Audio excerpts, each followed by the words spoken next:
The light has gone out in the hallway, and the house has settled into that heavy, hollow quiet that only comes in the deep hours of the night. You are lying there, beneath the weight of the blankets, feeling the cool surface of the pillow against your cheek. Outside, the world has stopped moving.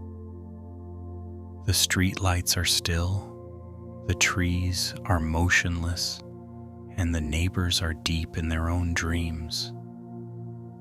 But inside, the day is not over. The day is still wide awake, quietly rereading itself. It is a weary sort of exhaustion, isn't it? It isn't the tiredness that comes from running a long distance or lifting something heavy. It is a fraying at the edges. It is the fatigue of a mind that refuses to let the sun set on its own mistakes. You are lying in the dark, but behind your eyelids, the scenes of the afternoon are playing again. Only this time, they are being edited. You are watching yourself walk through the grocery store, or sit across from a friend at lunch, or speak a sentence to a colleague.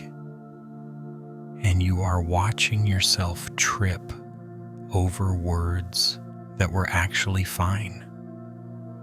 You are watching yourself miss a subtle cue or fail to catch the flicker of a look or choose a path that, in the replay, looks slightly more crooked than it did when you were actually walking it. It feels like being caught in a loop of endless revisions. There is a relentless sanding occurring, as if your mind is trying to smooth over every rough edge of your character. A tiny hesitation in your voice, a momentary lapse in clarity, a decision made in haste. These are all laid out under a harsh internal light. Being scrutinized and rubbed away, you find yourself wondering if you sounded foolish, or if you were too loud, or perhaps too quiet. You wonder if you missed the right moment to speak, or if you spoke too long. You are looking back through the hours, trying to find the exact point where you drifted away from the person you intended to be. There is a particular heaviness in not being able to trust your own inner voice. It is the feeling that your instincts are unreliable, that your judgment is a flickering lamp in a drafty room. You begin to doubt the very ground of your own presence. You find yourself replaying conversations, not to remember the connection, but to check for errors. You replay them to see if you could have been more polished, more certain, more wise, or perhaps even smaller, less noticeable, less prone to the error of being seen. It is a way of trying to protect yourself from future stumbles by obsessively dissecting the ones that have already passed. But tonight, there is no need to find the answer. There is no need to solve the mystery of where you went wrong, because the person you are looking for, the correct version of yourself, the one who never falters, is an illusion made of shadows and moonlight. The editing can stop for the night. You do not need to reach a conclusion. You do not need to decide if you were right or wrong, or if you were clever or clumsy. Those thoughts are just more movement, more wind blowing through the trees, more restlessness in a body that is desperately asking to be still. I am here with you in this quiet. I am not here to tell you that you are wrong to doubt, nor am I here to offer you a way to force yourself into a false certainty. We aren't here to practice a new kind of perfection. We are simply here to sit beside the noise. We are here to acknowledge that the mind is doing what it has learned to do. It is trying to guard you by reviewing the archives. It is trying to keep you safe by making sure you never repeat a stumble. It is a way of caring, even if it feels like a way of hurting. Let the room be dark. Let the blankets be heavy. Let the breath be exactly as it is. Perhaps a little shallow, perhaps a little quick, perhaps rhythmically steady. We will not try to stop the thoughts from appearing. We will not try to fight the replay. Instead, we will just notice them the way you might notice the sound of rain hitting the roof or the distant hum of a refrigerator. They are just sounds. They are just ripples on the surface of a deep, still pool.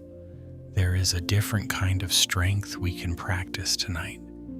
It is not the strength of certainty, but the strength of presence.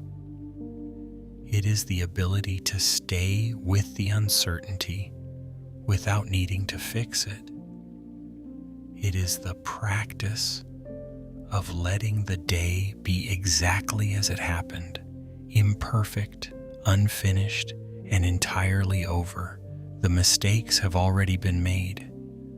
They are part of the fabric of the day, woven in with the triumphs and the ordinary moments. They cannot be unmade, and they do not need to be re-examined in the dark. As you lie here, let us try to soften the grip. Let us see if we can allow the self-doubt to exist without letting it become the only thing you feel. We will move through these stories, through these moments of hesitation and second guessing, not to find a cure, but to find a companionship. We will look at the bookstore, the parked car, the dim desk lamp, and the empty grocery aisle, and we will see that this pattern is a human one. We will see that even in the midst of the doubt, there is a steady pulse of life that continues regardless of our revisions. The night is long, and the work of the mind is done for now. There is nothing left to decide. There is nothing left to prove. There is only the breath, the darkness, and the quiet permission to simply be exactly as you are, without the need for a better version of yourself to show up for the night. The day is over. The movement has ceased. Rest now, in the middle of the unanswerable.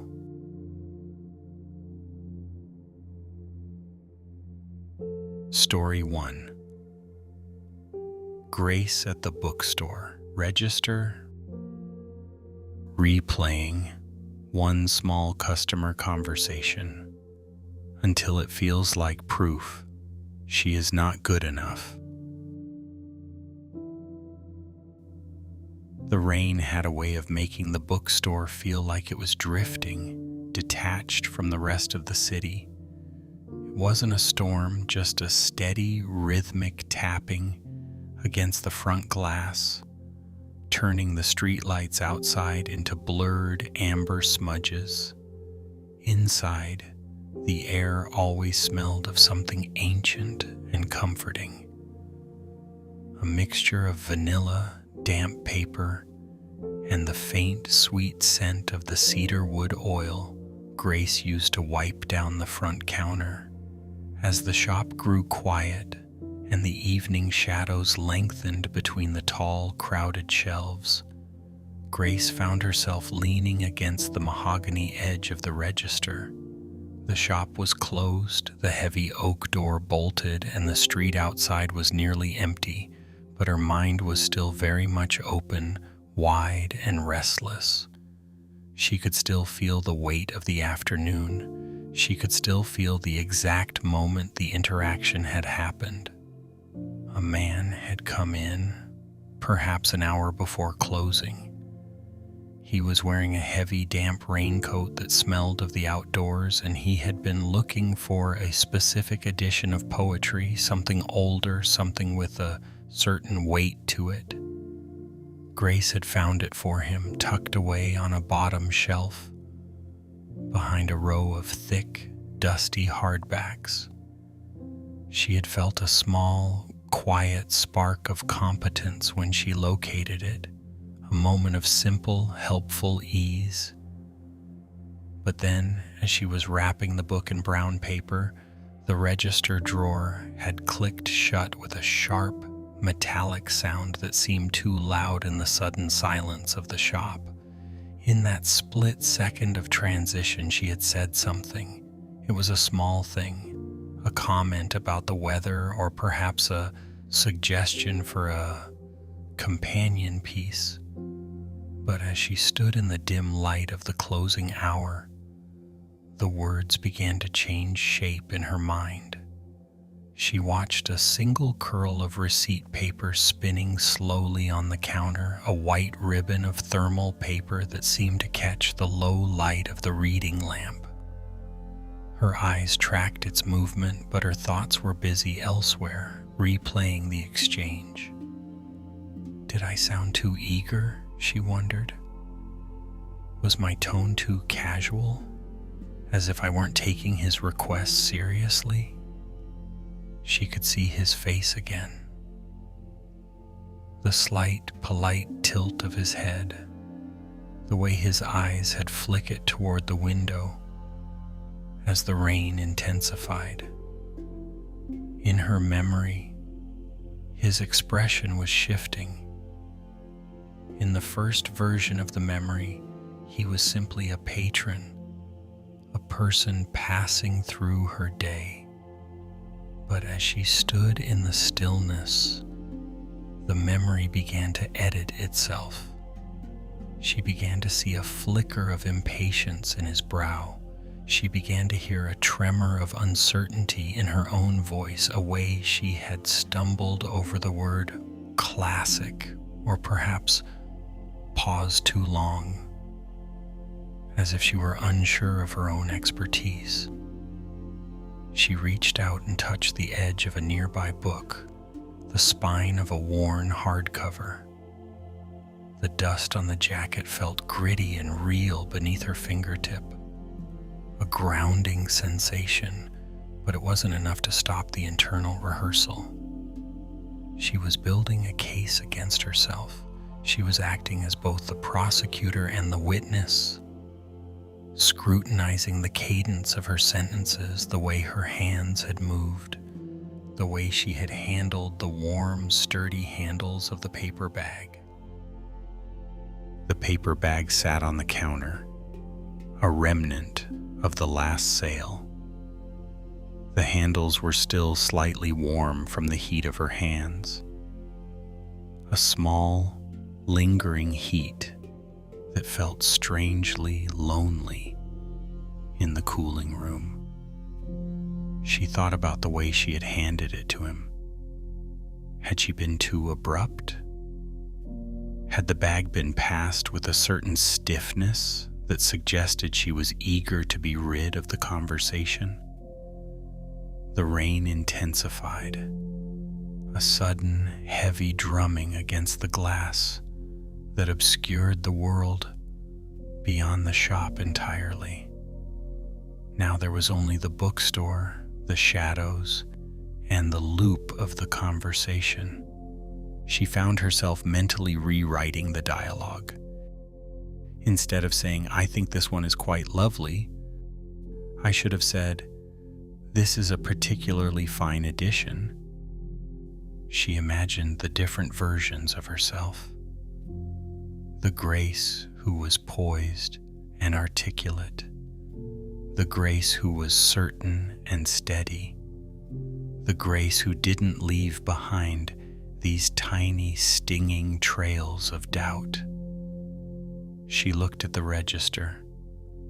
The drawer was closed, the mechanism locked, yet her mind kept trying to pry it open, to sift through the transactions of the day to find the error, the flaw, the moment where she had failed to be the version of herself she felt she ought to be. The shop felt heavy with the weight of things unsaid and things said poorly. Even the objects around her seemed to participate in the scrutiny. The way the light hit the spines of the books, highlighting the uneven textures of cloth and buckram, seemed to point toward her own unevenness. The way the shadows pooled in the corners of the room felt like the gaps in her own composure. She picked up the small roll of receipt paper, the adhesive edge catching slightly on her thumb. She watched the way the paper curled, a tight white spiral. It looked so fragile, so easily undone by a single movement. It felt like her own confidence, something that seemed solid in the moment of action, but which began to unspool the moment she was left alone with her thoughts. She tried to breathe, to let the cool, damp air of the shop fill her lungs, to focus on the physical reality of the wood, the paper, the rain. But the mind is a persistent editor. It does not care for the stillness of the room. It only cares for the resolution of the error. It demands that the mistake be rectified, even if the person involved has already walked out into the rain and disappeared into the night. She stood there for a long time, a solitary figure in a room full of stories, caught in the middle of her own. The rain continued its steady, indifferent beat, and the bookstore remained a sanctuary of paper and dust, while inside, the small, quiet trial continued. Page after page, word after word, searching for a verdict that would never come.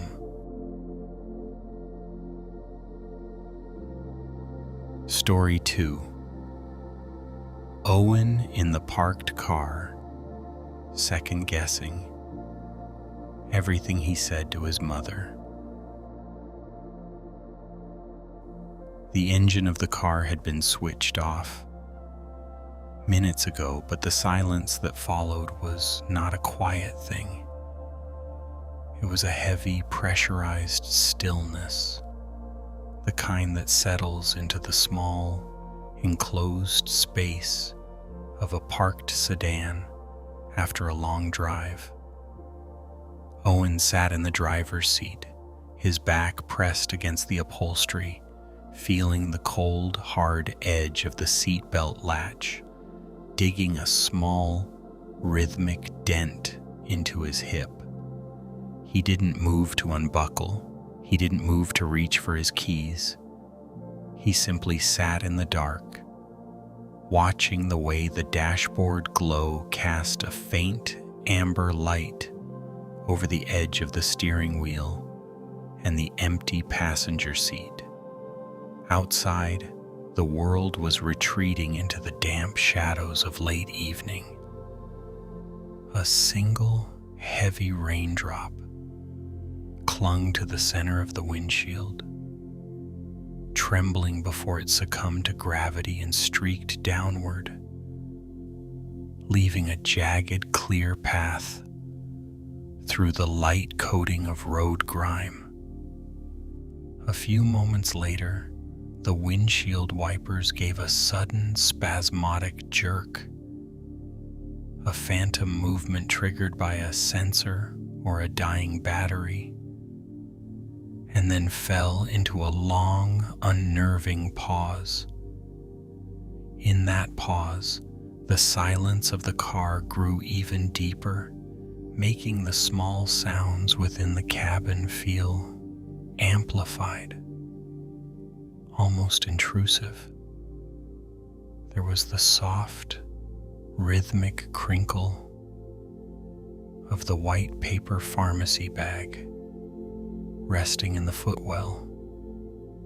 Every time Owen shifted his weight, the paper protested, a sharp, dry sound that seemed to echo against the glass. It was a mundane sound, yet in the hollow of the night, it felt like a loud, unraveling crack. Inside that bag sat the small plastic bottles, the labels printed with clinical, unfeeling precision, a reminder of the errand he had just completed. He could still feel the warmth of the cardboard coffee cup in the cup holder, though that warmth was fading fast.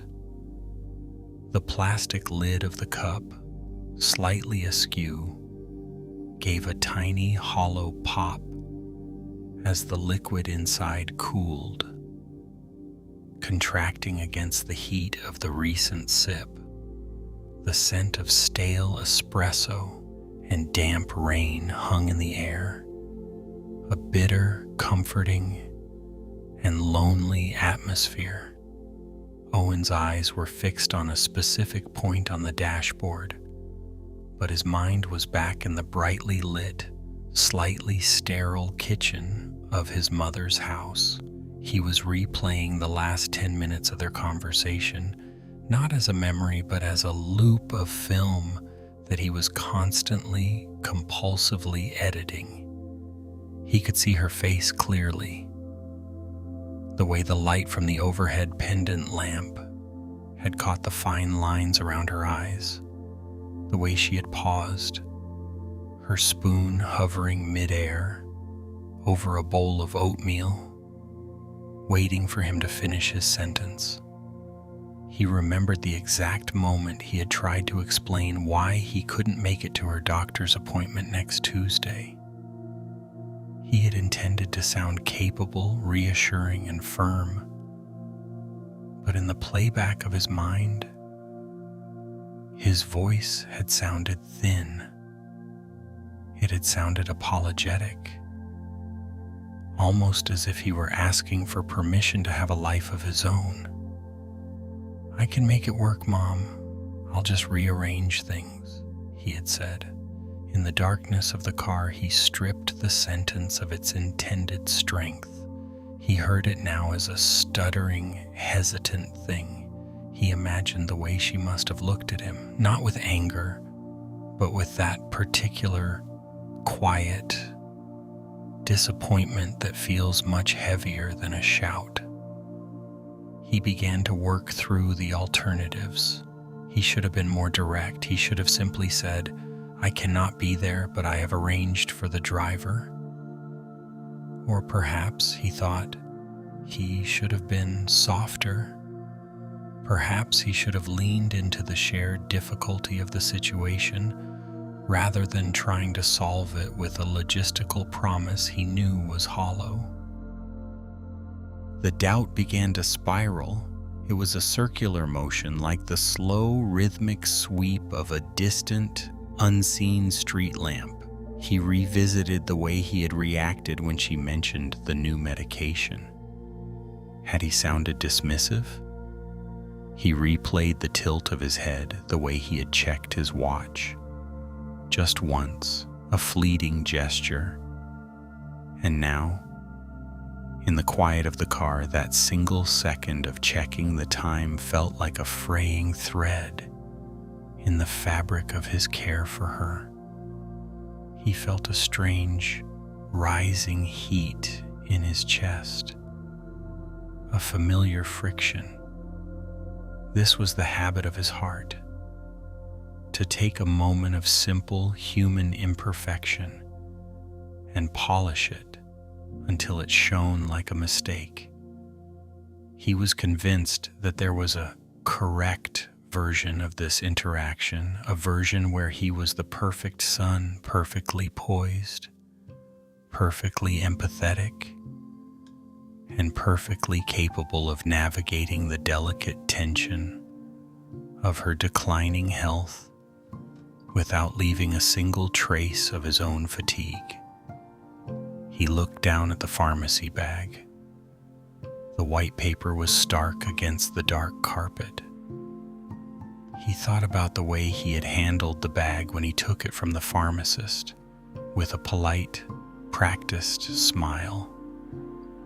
Now he wondered if that smile had been too bright, too performative, as if he were masking the very exhaustion he was currently drowning in.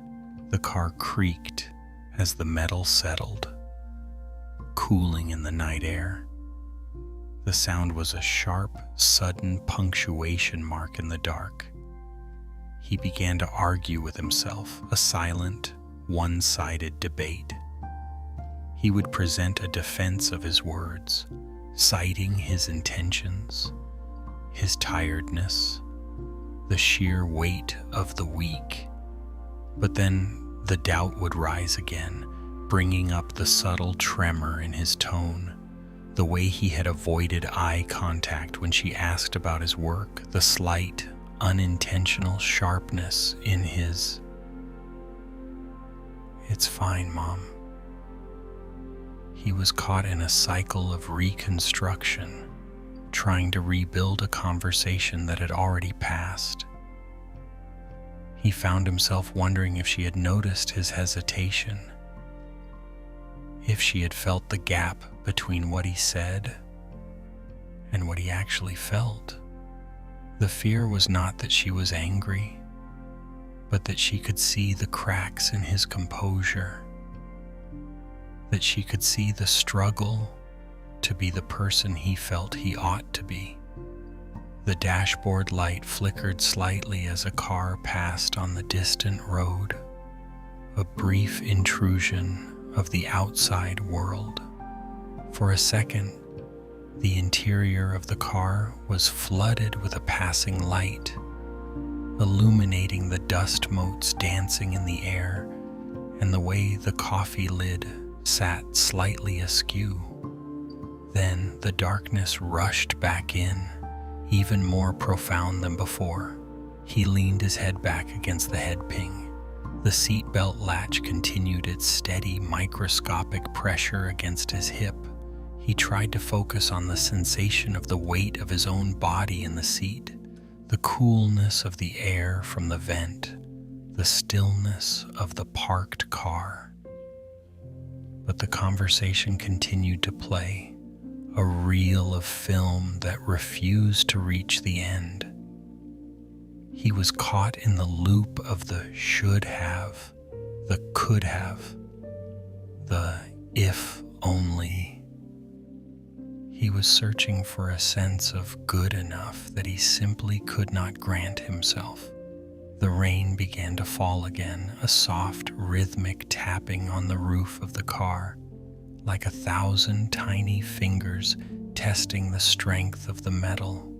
It was a gentle sound, but to him, it felt like the steady, unrelenting beat of a clock, counting down the moments of a day that refused to be finished.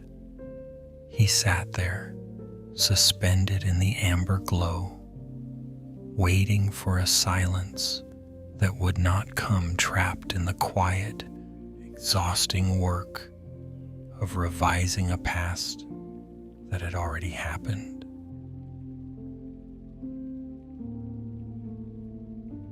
Story 3. Maya at the design desk, losing trust in her own eye through endless revision.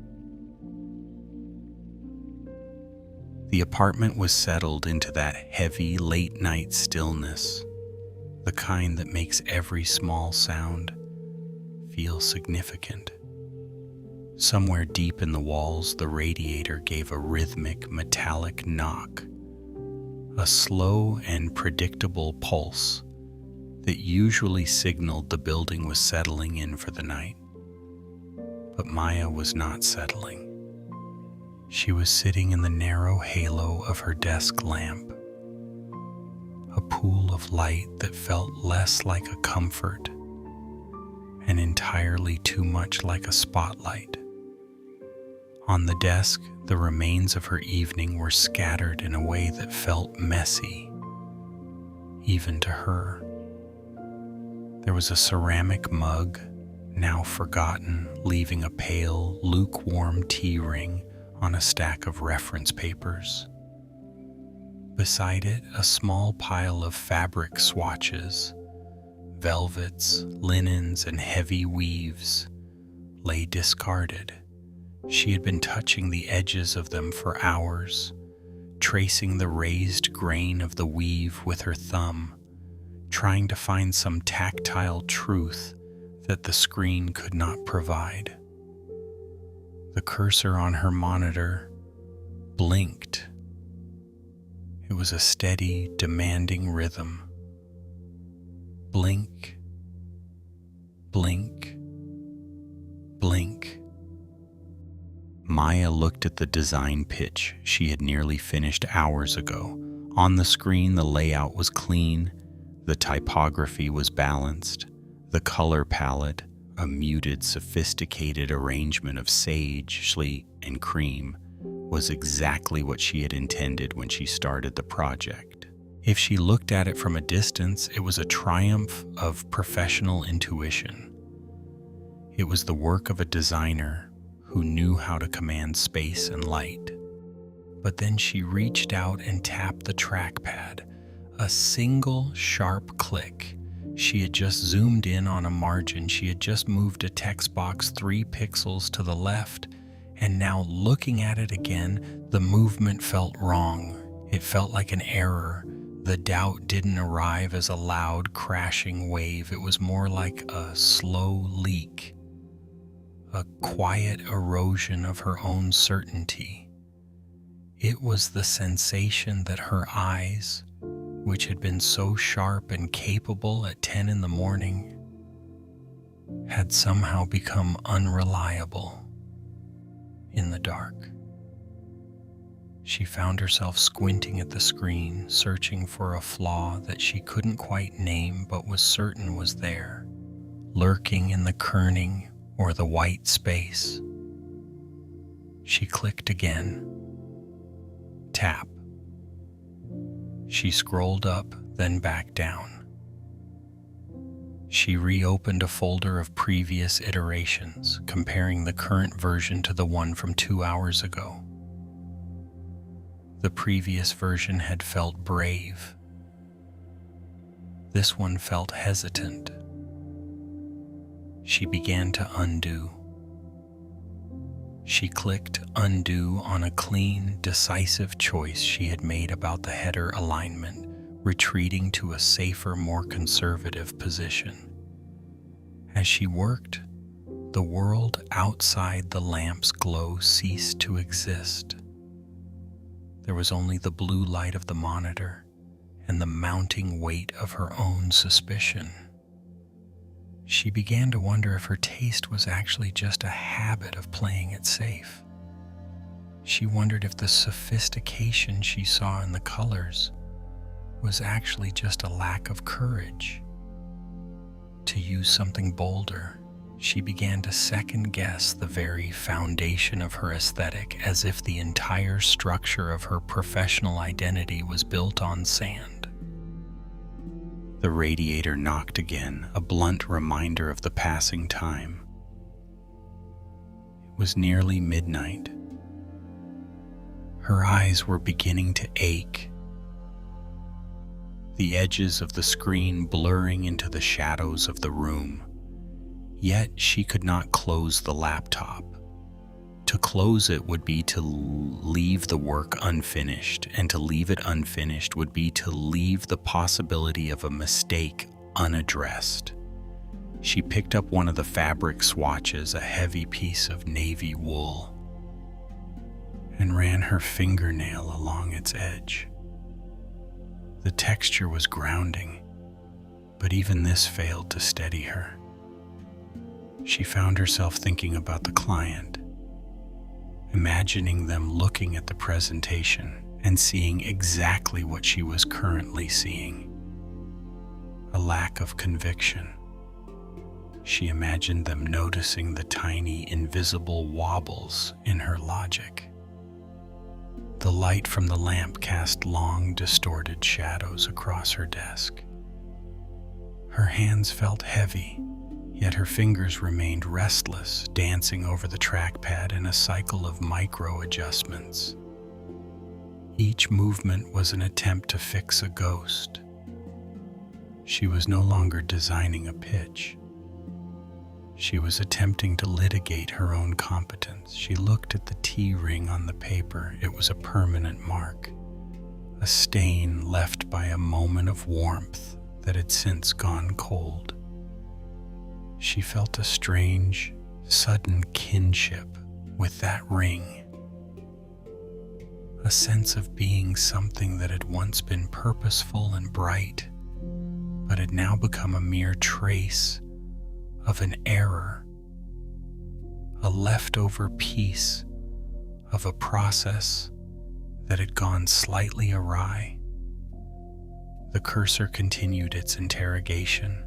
Blink, blink, blink. She zoomed in again, so far that the pixels began to lose their smoothness. She searched for the mistake in the microscopic grain of the digital image, convinced that if she could just find the precise point where her judgment had faltered, she could fix it, and then, and only then, would she be allowed to sleep. But the more she searched, the more the entire image seemed to dissolve, leaving her staring at a sea of shapes that no longer felt like hers.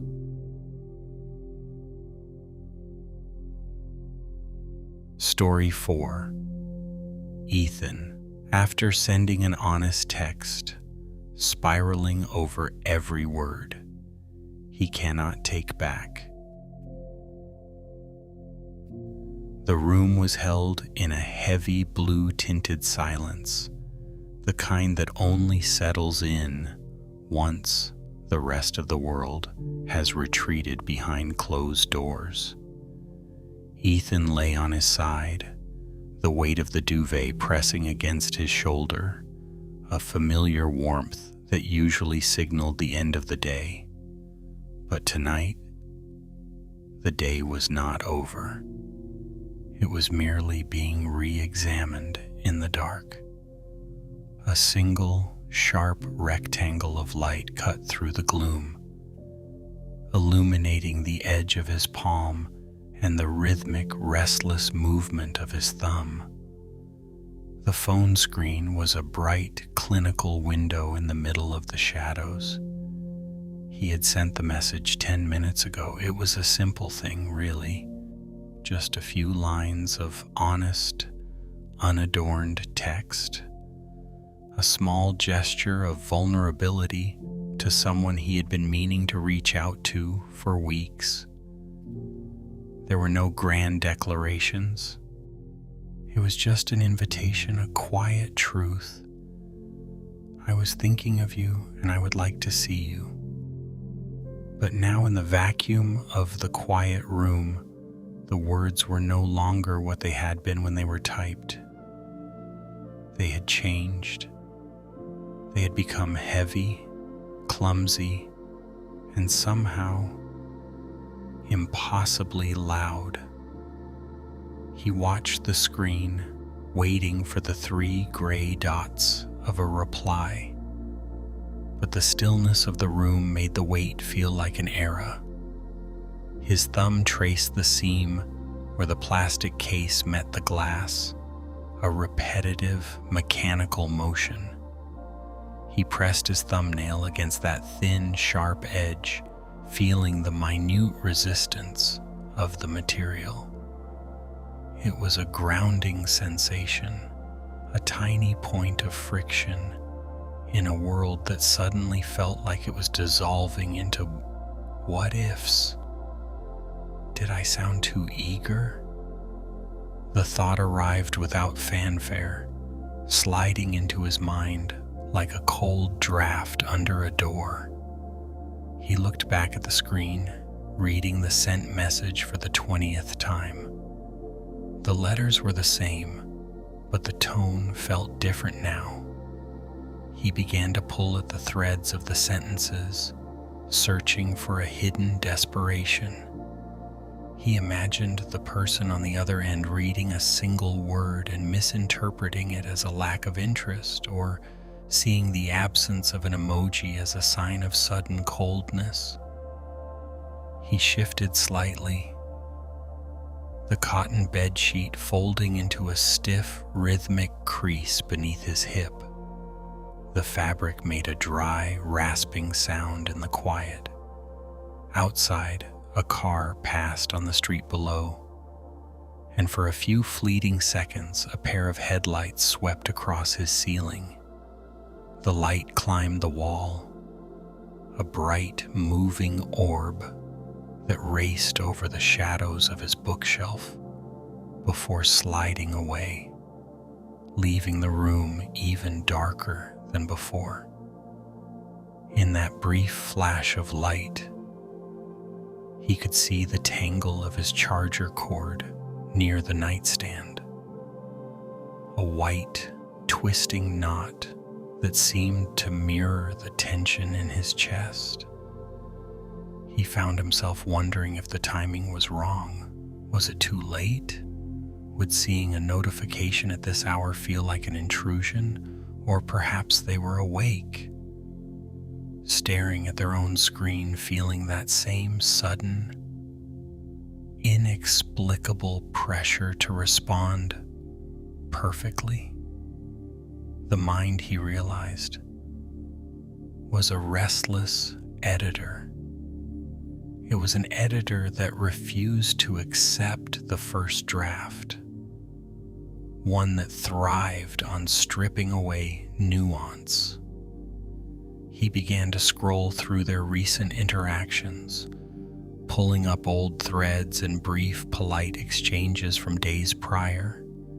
He was looking for a way to justify his current discomfort, searching for a mistake he had made, a way to find a reason for this sudden loss of composure. He moved his hand, the movement sluggish and heavy.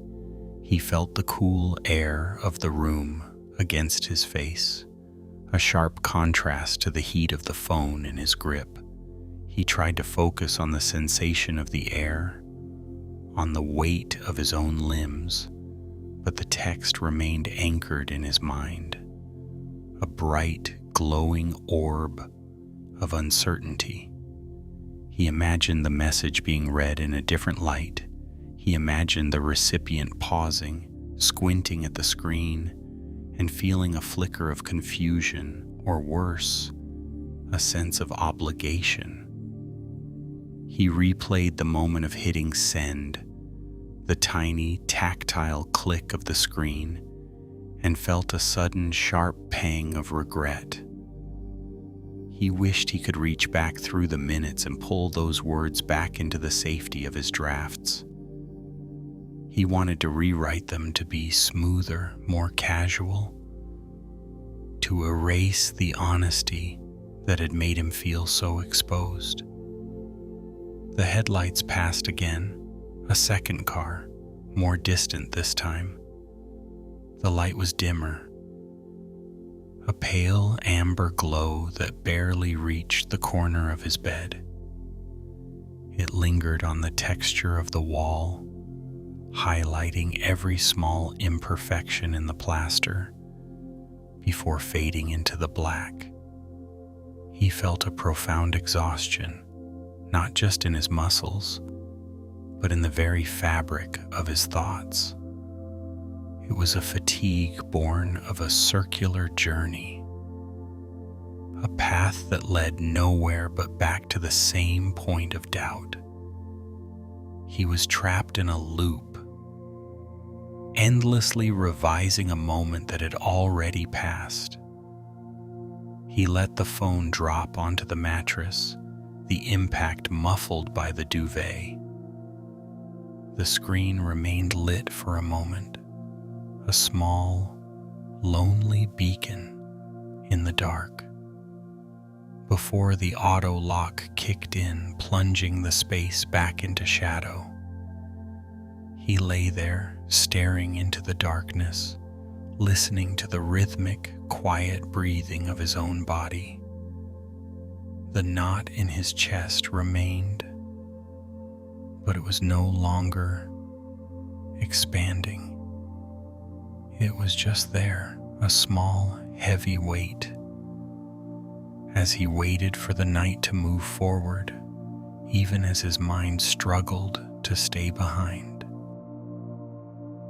The rain on the bookstore glass has settled into a steady, rhythmic hum, leaving behind only the damp scent of paper and the memory of a conversation that felt, for a moment, much heavier than it was. The dashboard glow of the parked car has dimmed, leaving only the quiet cooling of the engine and the weight of words left unsaid, or perhaps words said too plainly. The thin halo of the desk lamp has been clicked off, leaving the design files and the fabric swerving in shadows, and the dark ceiling of this room remains vast and unblinking above you. All these moments, the bookstore, the car, the desk, the dark room, they are all held in the same quiet, recurring tide. It is a rhythm many of us know by heart, the mind returning night after night to the same unfinished business. It is the soft, insistent tapping of a finger against a desk, asking for one more review. It is the mental reopening of a drawer, searching for a way to reorganize a moment that has already passed. There is a specific kind of exhaustion that comes not from doing too much, but from the endless, silent work of revising. We find ourselves caught in the loop of the imaginary draft. We sit in the stillness and begin to edit the day as if it were a manuscript. We go back to the register line to see if we could have been more poised. We go back to the passenger seat to see if we could have been more tender. We go back to the glowing screen to see if we could have been more precise. We are constantly drafting a better, clearer, more certain version of ourselves, trying to find the version that does not stumble, the version that does not leave a trail of hesitation behind it. This habit of self-distrust is subtle. It does not always roar. Often it just whispers, a low-frequency vibration of uncertainty that makes us feel as though we are constantly standing on shifting sand. We hold our own words up to a harsh, flickering light, looking for flaws in the tone, the timing, or the intent, as if the stability of our entire character depended on the perfection of a single Tuesday afternoon. But as we sit here in the shared silence of these scattered memories, let us see them for what they are. The bookstore, the car, the desk, they are all just places where the mind tried to protect us by trying to fix what was already gone. There is a quiet steadiness that can be found, not by finding the right answer to the doubts, but by simply noticing the pattern of the seeking. There is a way to be present with the fragments of the day, without feeling the need to glue them back into a perfect whole. We can begin to recognize that not every thought that returns to us in the dark is a guide. Not every impulse to re-examine is an instruction from our wisdom. Sometimes a thought is just a thought, a restless, wandering energy that is simply looking for a place to land. We do not have to invite every repetitive memory into the center of our bed. We do not have to grant every flicker of doubt the authority of a truth. There is a vast, calm space that exists even when the mind is busy revising, a space that remains untouched by the edits and the erasures. We can begin very slowly to just let the day be as it was, imperfect, finished, and allowed to rest. Story 5. Helen in the grocery aisle, turning ordinary choices into quiet tests of worth. The fluorescent lights of the supermarket did not flicker, but they possessed a heavy, constant hum that seemed to press against the edges of Helen's vision. It was that particular hour of a Tuesday evening when the frantic energy of the after-work rush had ebbed, leaving the aisles wide, hollow, and strangely expectant. The air inside the store was chilled, a sharp, sterile cold that drifted from the open glass doors of the dairy section, brushing against the skin of Helen's wrist, like a sudden, unwanted reminder of how exposed she felt. She stood in the breakfast aisle, her hand resting loosely on the handle of the shopping cart. Every time the cart shifted an inch, a single rhythmic tick sounded from one of the front wheels, a small metallic protest against the linoleum floor. Tick, tick. It was a tiny metronomic pulse that seemed to sync with the mounting tension in her chest. Before her, the cereal boxes were arranged in perfect, colorful rows, their sharp cardboard corners catching the overhead light. To anyone else, this was merely a choice between different grains, different sugars, different brands of familiarity. But to Helen, the aisle had become a landscape of small, precarious risks. She reached out, her fingers hovering near the edge of a box of toasted oats. Her thumb brushed the smooth, laminated surface, but she pulled back before making a decision. The hesitation was not born of a lack of preference. She knew quite well which oats she liked. The hesitation was born of the sudden, creeping suspicion that choosing one would be a mistake, that by selecting this box, she was somehow failing to see a better more vital option just out of reach. It was a strange, quiet sort of vertigo. It was the feeling that every tiny movement in the world required a perfect, unassailable justification. If she chose the oats, was she being too predictable? If she chose the bran, was she being too cautious? The weight of the decision felt disproportionate, as if the universe were watching this specific moment in the cereal aisle, waiting to see if she possessed the clarity to act. In her left hand, she held a small slip of paper, her handwritten grocery list. The paper had been handled so many times, gripped and smoothed and reread, that the edges had become soft and frayed. The ink slightly blurred where her damp palm had pressed against it.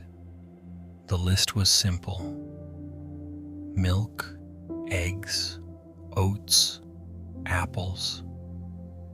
But even the list felt like a series of mandates she was struggling to fulfill. A drift of music, something low and instrumental from the store's overhead speakers, floated through the aisles. It was a melody that lacked a distinct beginning or end, a wandering piece of easy listening jazz that seemed to emphasize the emptiness of the store. The music didn't provide comfort. Instead, it acted as a backdrop to her internal debate, a hollow soundtrack to a mind that was currently busy litigating her own competence. She moved the cart slightly to the left, and the wheel gave that sharp, singular tick. The cold air from the nearby freezer unit wafted over her again, smelling faintly of frost and cardboard. She looked down at the floor, at the polished white tiles that stretched toward the far end of the store, and felt a sudden, overwhelming sense of fatigue. It was the fatigue of a person who is constantly re-evaluating their own footprints as they walk. She thought about the way she had handled the checkout clerk earlier that afternoon. A simple transaction, a polite nod, a thank you. Yet even now, in the quiet of the grocery aisle, that moment was being pulled into the light. Was my tone too abrupt? Did I move too slowly? Did I seem distracted? The memory was not a sharp pain, but a subtle erosion, a way of chipping away at her sense of being a person who can simply exist in a space without needing to apologize for her presence. She looked back at the cereal boxes. The bright yellows and deep blues of the packaging felt aggressive in their certainty. They were precisely what they claimed to be. They sat there, unblinking and resolute. She envied them. She envied the way they occupied their space without the need for a second thought. Her gaze drifted to the fruit section at the end of the aisle, where the misting machines had recently gone off, leaving a fine, glittering dew on the skin of the apples. The sight was beautiful, but it brought no relief. Even the beauty felt like something she had to decide how to respond to. Should she stop and admire them, or would stopping be a waste of time? Would someone behind her in line see her hovering and judge her inefficiency? The cycle of doubt had become a habit, a quiet internal companion that turned the mundane into the monumental. It was no longer just about the cereal. It was the way she navigated the world, always looking back, always checking the rear-view mirror of her own mind, searching for a sign that she had navigated the last 10 minutes correctly. She felt the weight of the shopping cart, the coldness of the floor, and the rhythmic, nagging tick of the wheel. The store was a place of plenty, yet she felt a profound sense of scarcity, as if the ability to make a simple, easy choice was a resource she was rapidly running out of. She gripped the paper list a little tighter, feeling the softened, pulpy texture of the paper against her skin. She looked at the word oats. It was just a word. It was just a grain. But as she stood there, caught in the drift of the overhead music and the chill of the freezer air, the word felt like a question she wasn't yet sure how to answer. She took a breath, the cold air filling her lungs, and for a moment, the hum of the lights seemed to grow louder, filling the space where her decision should have been. She stayed there, suspended in the aisle, a person waiting for a permission that she could not find within herself, while the world continued its quiet, unbothered rotation around her. Story 6. Daniel at the community workshop. Letting one old criticism drown out new kindness. The fluorescent light in the community center basement had a specific rhythmic hum, a low-frequency vibration that seemed to settle right in the marrow of Daniel's bones. It was a sound that filled the gaps between breaths, making the silence of the room feel heavy and intentional.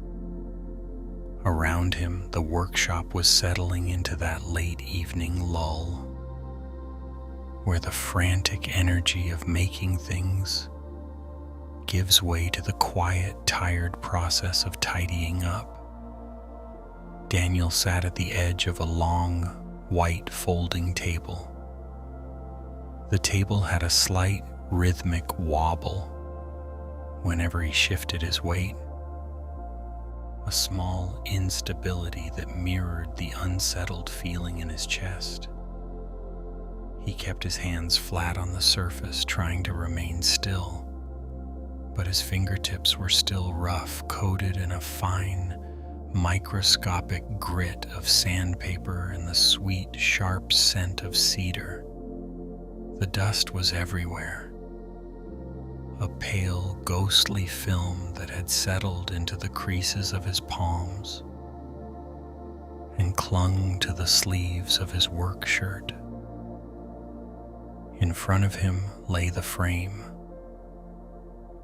It was a simple piece made of cedar intended to hold a single photograph. He had spent hours on it. He had carefully measured the miters, ensuring the corners met with precision. He had applied the clamps with a steady hand, watching the pressure marks bloom slightly on the wood, a temporary bruise that signaled a secure bond. He had sanded it until the grain felt like silk under his thumb, moving from coarse to fine, then to the almost imperceptible smoothness of the final pass. It was good work. He knew intellectually that the craftsmanship was solid, the wood was straight, the joints were tight, and the finish was even. But as he looked at it under the sterile, unblinking glare of the overhead lights, the work didn't feel like his own success. Instead, it felt like a collection of potential failures waiting to be noticed. The problem wasn't the wood or the tools. The problem was a voice. It wasn't a loud voice, nor was it a mean one in the way people often imagine criticism to be. It didn't shout or mock. It was a quiet, persistent echo, a residual vibration left behind by a teacher from years ago. A man whose praise Daniel had worked so hard to earn, and whose singular, sharp disappointment had stayed with him long after the classroom had been emptied. "You're rushing the corners, Daniel," the voice would say, even when the corners were perfect. "You're hiding the gaps with the sanding. You're trying to make it look finished before it actually is." That single sentence, uttered in a moment of perceived inadequacy, had become a ghost that lived in his workshop. Now, as he sat in the dimming light of the community center, that ghost was replaying the entire afternoon. He found himself looking at the mitered edges, searching for the gaps that weren't there. He was looking for the haste that hadn't occurred. He was, in a way, trying to find the flaw so he could fix it before anyone else could point it out. The workshop around him was a symphony of small, domestic sounds. A heavy door creaked shut at the far end of the hall. The soft scuff of a broom against linoleum. The distant, muffled sound of a car door slamming in the parking lot. These sounds were grounded, real, and tangible. But Daniel was drifting into a different space, a mental space where the past was more present than the cedar in front of him. He reached out and touched the frame. The wood was cool. He traced the line of a clamp pressure mark, a small, pale indentation where the metal had pressed into the cedar. He wondered if anyone would see it as a sign of too much pressure. He wondered if they would see it as a lack of control. He thought about the others in the workshop today, the students who had laughed, the instructors who had nodded in approval when he showed them his progress. Their kindness felt like a thin veil, something easily pierced by the weight of his own doubt. He felt as though he were performing a version of competence, a carefully sanded surface designed to hide the unevenness underneath. The weight of the hesitation was physical. It sat in his shoulders, making them tight and high. It lived in his jaw, which he realized he had been clenching for the last 20 minutes. He looked at the pile of cedar shavings near his feet, the curled, fragrant curls of wood that had fallen away during the process. They looked like something discarded, something unnecessary. He felt, in a strange way, much like those shavings, the part of the work that was stripped away to make the final product appear seamless. He picked up a small piece of sandpaper, a scrap he hadn't yet thrown away. He rubbed his thumb against the grit, feeling the friction, the heat, building between the paper and his skin. The sensation was sharp and grounding. It was a reminder of the physical reality of the work. The wood was just wood. The friction was just friction. The dust was just dust. Yet the impulse to revise remained. He found himself thinking that perhaps if he just applied one more light pass, one more layer of smoothing, the frame would finally be beyond reproach. He thought that if he could just erase the possibility of error, he could finally feel the pride he felt he deserved. But the more he thought about the perfect version of the frame, the more the actual physical object seemed to vanish. The cedar became an abstraction. The workshop became a stage. The only thing left was the trial, the quiet, nightly courtroom where he acted as both the defendant and the prosecutor, searching for a verdict that would never quite satisfy. He leaned back, the folding table wobbling once more under the shift of his weight. He closed his eyes for a moment, letting the hum of the fluorescent lights wash over him. In the darkness behind his eyelids, the voice was still there, waiting to point out the flaw. But beneath the voice, there was also the scent of the cedar, the roughness of the grit on his skin, and the simple, unadorned reality of the wood he had shaped with his own hands. He sat there in the dim, humming room, caught between the memory of a criticism and the quiet, steady presence of the work itself.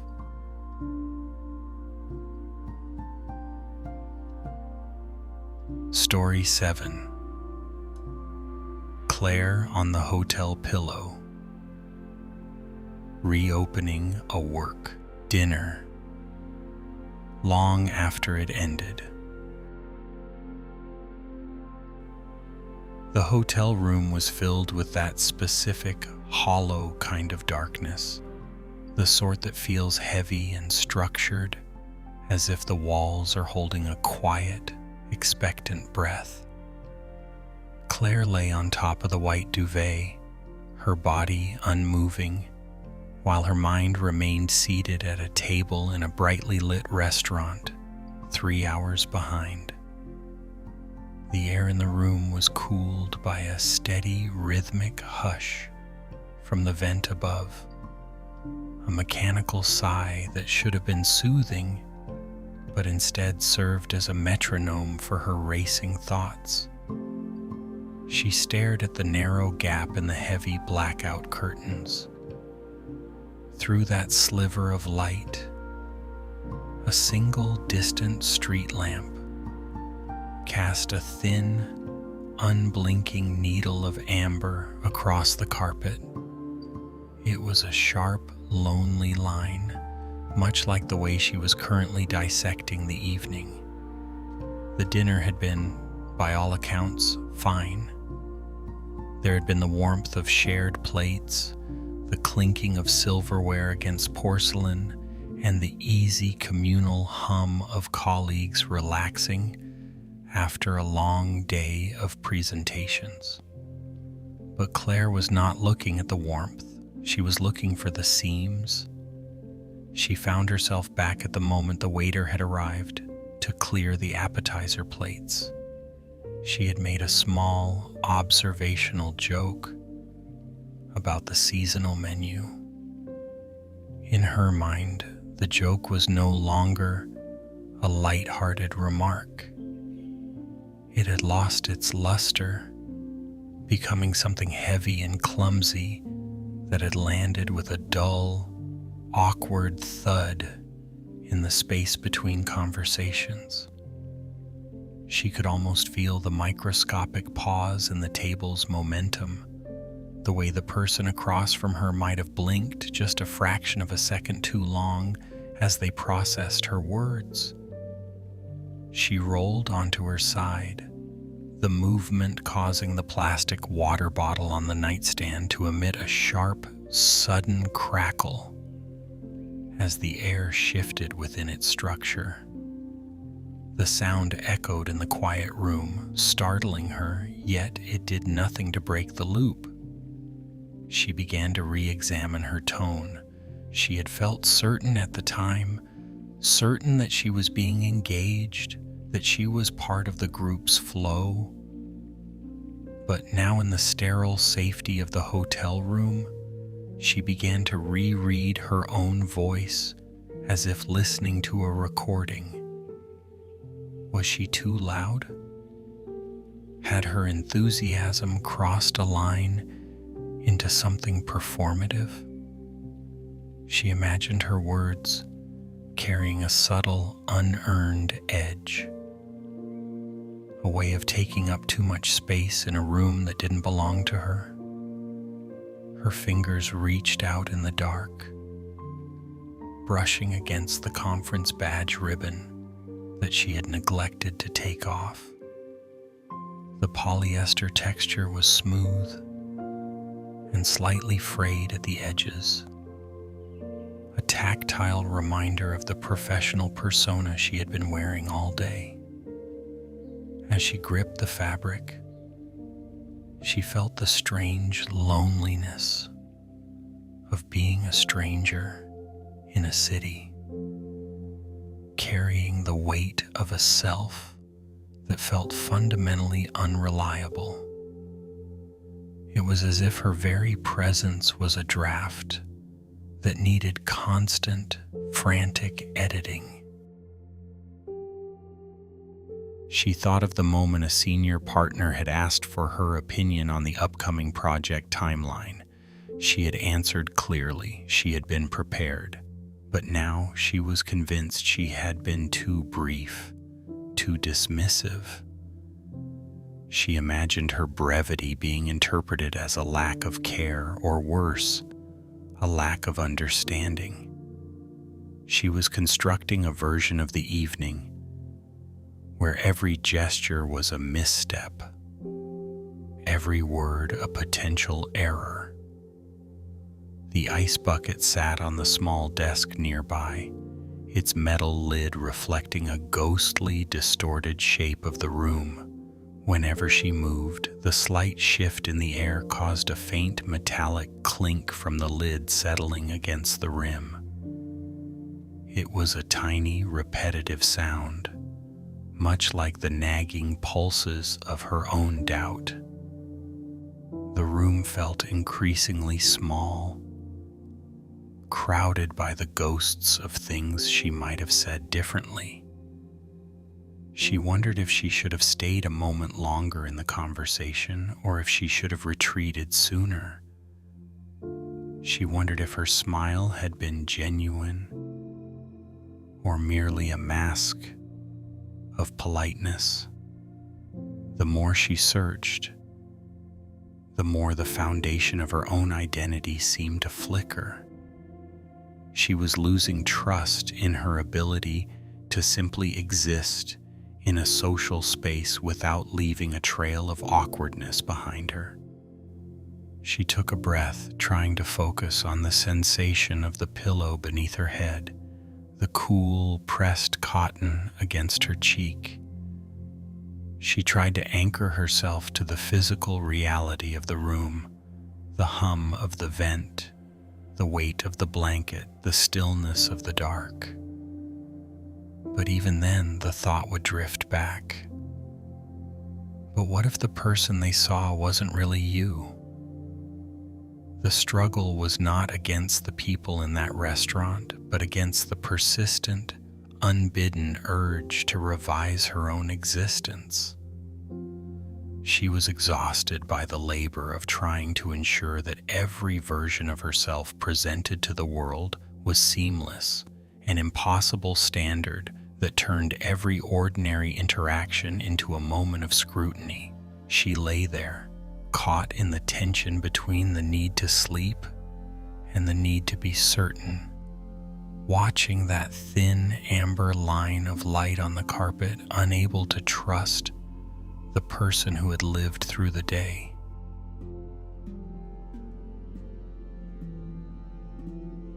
Story 8.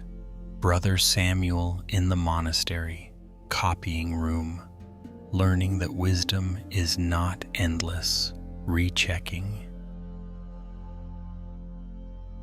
The air in the copying room always held a specific, heavy stillness, a quiet so thick it felt as though the dust motes themselves were moving in slow motion. It was a cool, damp kind of silence, the kind that follows a heavy afternoon rain, when the stone walls of the monastery seem to exhale the moisture they have absorbed. Brother Samuel sat at the low wooden desk, his spine straight but his shoulders tight, his entire world narrowed down to the tip of a single brush and the white expanse of a fresh sheet of handmade paper. Before him lay a notice for the community, a simple announcement regarding the upcoming seasonal cleaning of the herb garden. It was not a sacred sutra, nor was it a complex philosophical treatise. It was merely a practical instruction, a few lines of clear, legible script intended to guide the monks in their shared chores. Yet to Samuel, the task had become a labyrinth. He dipped the brush into the stone well, the bristles swirling through the dark, fragrant ink. He watched the way the fine hairs fanned out, then converged again as he lifted them. He had already written the first sentence 4 times. Each time, he had convinced himself that the curve of the character for garden was slightly too shallow, or that the spacing between the words lacked a certain necessary gravity. He would pause, his breath held shallow in his chest, staring at the ink as it sat wet and glistening on the paper, waiting to settle, waiting to become permanent. The weight of the paperweight stone, a smooth, dark piece of river basalt, pressed firmly against the edge of the sheet. It was meant to keep the paper from curling, but to Samuel, it felt like an anchor, pinning him to a moment of profound inadequacy. He felt as though if he could only achieve a perfect, unassailable clarity in these characters, he might finally quiet the nagging suspicion that his very presence in the monastery was an error of judgment. He wiped the brush on the edge of the ceramic dish, a sharp, repetitive motion.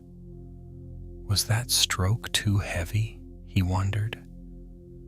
Did I rush the transition from the subject to the verb? He reached for a fresh sheet, the paper making a soft, crisp rustle that seemed unnervingly loud in the hollow quiet of the room. He began to rewrite the second line, but even as the ink flowed, his mind was already drifting to the third. He was searching for a version of the truth that was so precise, so polished, that no one could possibly find a flaw in it. He was seeking a certainty that would act as a shield against the fear of being seen as careless, or worse, unwise. The rhythmic sound of sandals on tile echoed from the hallway, a steady, deliberate pace that broke the monastic hush. Brother Thomas, an elder whose face was a map of deep, gentle creases, entered the room. He did not speak at first.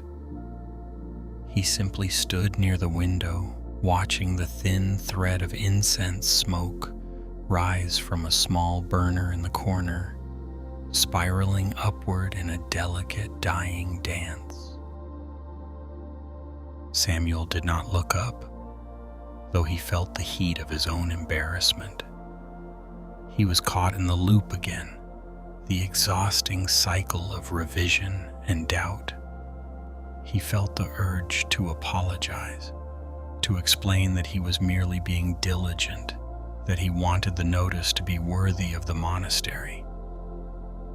"The ink is very dark tonight, Samuel," Brother Thomas said, his voice low and textured, like the sound of wind moving through dry leaves.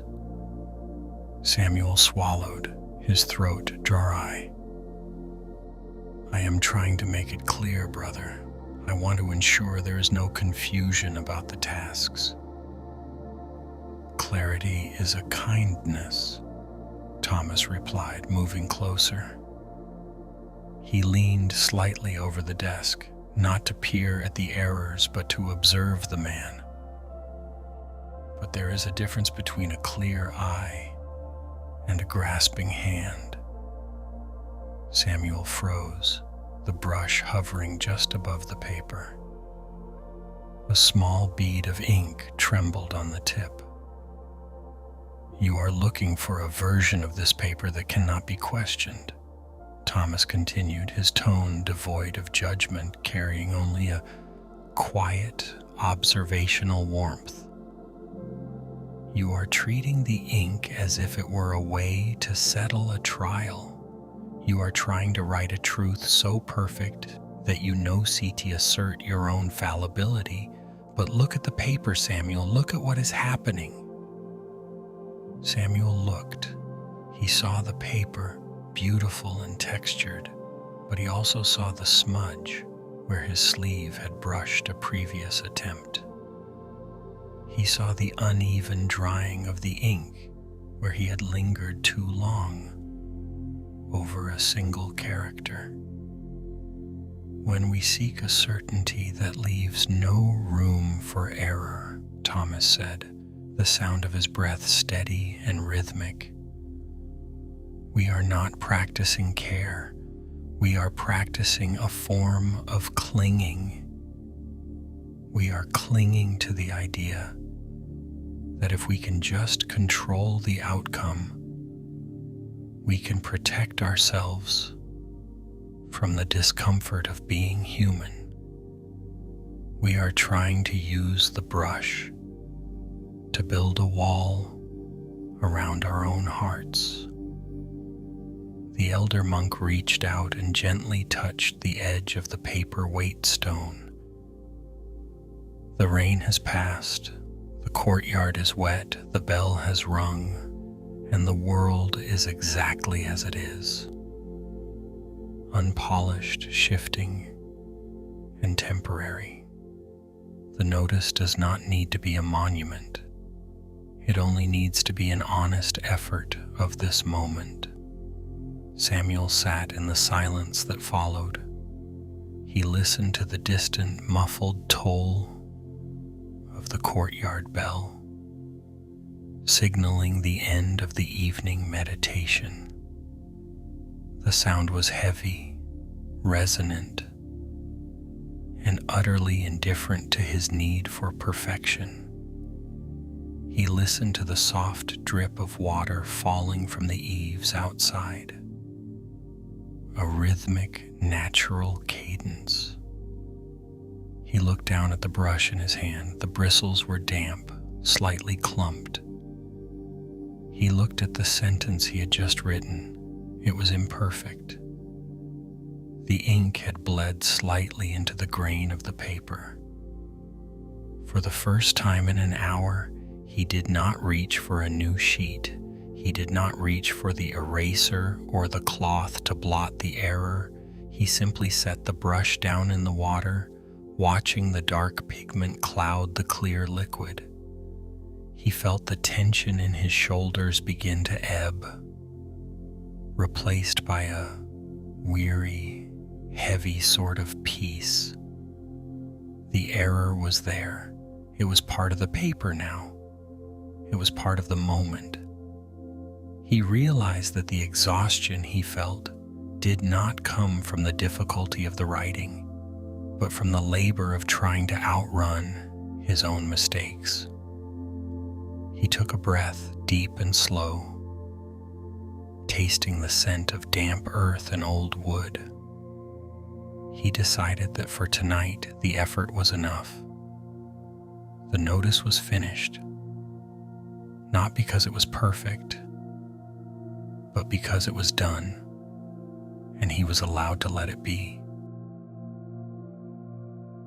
The chill of the grocery aisle, the fine grit of cedar dust, the heavy hush of a hotel room, and the steady stillness of the monastery copying room. They all share the same quiet weight tonight. Each moment is woven together by a restless thread, the mind that refuses to let the day settle, the habit of the heart that keeps returning to a scene, searching for a version of ourselves that is more polished or more certain. Think of the cold air on Helen's wrist, or the sandpaper against Daniel's fingertips. Think of the movement of air in Claire's hotel room, or the slow, rhythmic dip of Brother Samuel's brush into the water. In each space, a choice was made, or a word was spoken. And in each space, the mind followed behind, like a shadow that won't stop lengthening, trying to reach back and touch the moment, as if looking at it too closely might change what is already past. We often mistake this repetitive checking for a kind of necessary care. We tell ourselves that if we just re-examine the conversation one more time, or scrutinize the decision with enough intensity, we will finally find a sense of safety. We believe that if we can just find the error, we can undo it.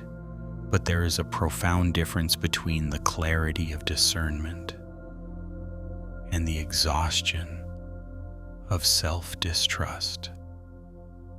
Discernment is a quiet, bright light. It is the ability to see things as they are, to notice the grain in the wood, the weight of the paper, the tone of a friend's voice, without the need to rewrite them. Discernment is steady. It observes, it understands, and then it moves forward. It does not need to loop back. It does not need to haunt the person who used it. Self-distrust, however, is a different kind of energy. It is not a light, but a fog. It is a compulsive circling. It does not look at the truth of what happened. It only looks at the gap between what happened and what we wish had happened. It is the fatigue of the mind trying to perform a miracle, trying to use thought to undo the irreversible. It is the heavy grinding motion of a wheel stuck in the same rut, spinning faster and faster, but never actually moving forward. Let this truth settle into the room, not as a lecture, but as a gentle, cooling rain. There is a distinction to be made between being mindful of our actions and being burdened by them. Wisdom does not ask us to be perfect, nor does it demand that we live without any hesitation. Instead, wisdom learns to recognize the moment when our carefulness has turned into a punishment. It is possible to hold our lives with a gentle hand rather than a clenched fist. It is possible to acknowledge that we are human, that we stumble and miss the mark, and yet to remain at peace with the person who did those things. The truth of who you are is not something that can be undone by a clumsy sentence or a missed opportunity. It remains beneath the layers of revision and regret, as steady and as real as the ground beneath your feet. The room is still, and the weight of the day has finally settled, though perhaps not as quietly as you would like. The shadows in the corners of your ceiling have stopped shifting, and the air has grown heavy and cool, just right for sinking into the mattress. But even as your limbs grow heavy, that familiar, restless rhythm persists. It is a subtle, quiet tugging at the edges of your thoughts. It is the urge to reach back into the hours that have already passed, to pick up the loose threads of a conversation, to smooth out a sentence that felt jagged, or to reconsider a decision that seemed, in the moment, perfectly fine. You are back here in the soft dark, and the mind is still busy rewriting. The revisions continue in the silence. You find yourself revisiting the grocery aisle, the workshop, the hotel room, and the monastery. You are looking back through the hours, searching for the slip, searching for the moment where you missed the mark or failed to be the person you think you should have been. You are searching for a version of yourself that is polished, certain, and without error. You are looking for a version of your words that leaves no room for doubt, no shadow of hesitation, no possibility of being misunderstood. But notice, as you lie here, how much energy this takes. Notice the tension in your jaw, the way your breath holds itself in a shallow, guarded loop, waiting for a clarity that hasn't arrived. The habit of second-guessing is a heavy way to live. It is a constant, exhausting way to hold on to the past. It is an attempt to reach through the veil of time and fix what has already been lived. It is okay to let the day be finished. The conversations have already happened. They are woven into the world now, as unchangeable as the way the light faded from the windows this evening. The choices you made are already part of the fabric of your history. They are there, settled and still, like the dust settling on a bookshelf after the shop has closed for the night. You do not need to go back and polish them. You do not need to re-examine them under the harsh light of this midnight scrutiny. Think of the paper in the monastery, the way the ink dries. Once the brush has left the surface, the mark is made. To go back and try to erase it or redraw it only blots the page. It only creates a smudge where there was once a clear, honest line. There is a quiet dignity in the smudge.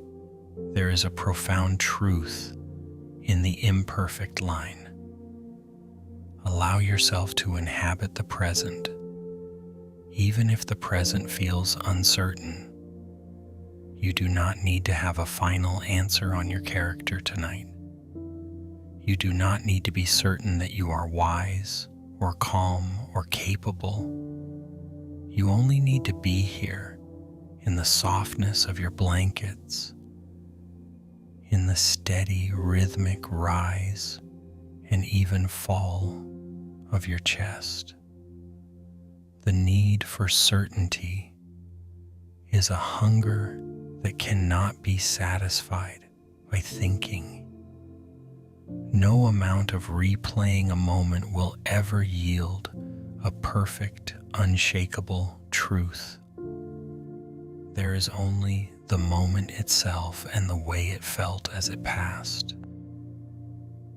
If you spoke with kindness, let that be enough. If you stumbled, let the stumble be part of the movement. If you were silent when you wished you had spoken, let the silence be part of your story. Let the heavy, unanswerable questions drift away like wood smoke into the night air. They do not need your attention right now. They do not need your correction. They are simply thoughts passing through the landscape of your mind as transient as the headlights passing across your ceiling. Feel the weight of your shoulders sinking deeper into the pillow. Feel the way the mattress supports the entirety of your being without asking for any explanations. The bed does not require you to be perfect. The darkness does not demand that you be certain. The night is simply a space for letting go. You can leave the revisions for another time if they must come. But for now, let the ink dry, let the shop lights go dark. Let the files remain closed. There is a profound, quiet medicine in the act of simply ceasing to argue with what has already passed. Rest in the imperfection of the day. Rest in the unfinished nature of your own heart. There is enough peace to be found in the uncertainty if you can only permit yourself to stop searching for the answer. The answer is not in the replaying. The answer is in the breathing. In and out, softly, deeply. The world is still. The day is over. You are safe to let the searching end. You are safe to be exactly as you are in this quiet, unobserved moment without any need for further proof. Sleep now. Let the silence be enough.